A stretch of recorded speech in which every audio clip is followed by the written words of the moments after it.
qaynonamga sovg'a keldi yana. Bu safar 5 kiloli shunaqa narsa jo'natishdi. Bu nimaligini bilmayman. Yo mandarin desang mandarin emas, apelsin desang apelsin emas. Ochib ko'ramiz.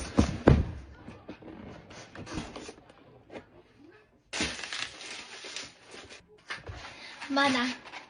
Bu nima deb o'ylaysizlar? Mandarinmi yoki apelsinmi? Qani, ichi qanaqa bo'l? Ichi qanaqa bo'lar ekan? Apelsinga o'xshar ekan.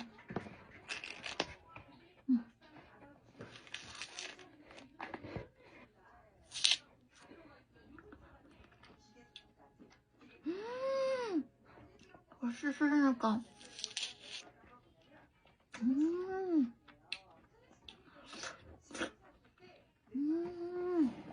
Qo'shib. Apelsin emas, mandarinda ta'mi keladi ichidan.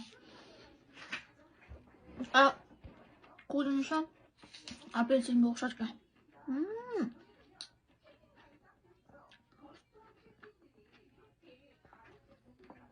Bu meva rosa qimmat deb eshitganman.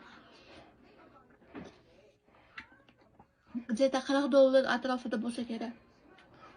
Shuncha 5 kilo. Lekin mazza ekan.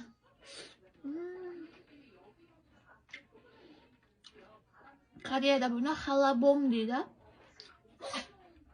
O'zbekchasiga bilmadim. O'zbekistonda xuddi shunaqa meva bormi yo'qmi? Kommentariyaga yozib yuboringlar.